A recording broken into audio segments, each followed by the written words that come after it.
መጠበቅ እኮ ደግ ነው። ከማቀርቀር ግን ቀና ብሎ መጠየቅ መልካም ነው። ከተቀማነው ይልቅ በፍቃዳችን ሰተን የተጎዳነው ይበልጣል።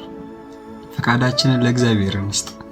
ግድ የላችሁ አይወድቅም አንተን የሰማ ድምፅህን ልጄ ልተማ በቅዱስ መንፈስ ይዋሃደኝ ቃል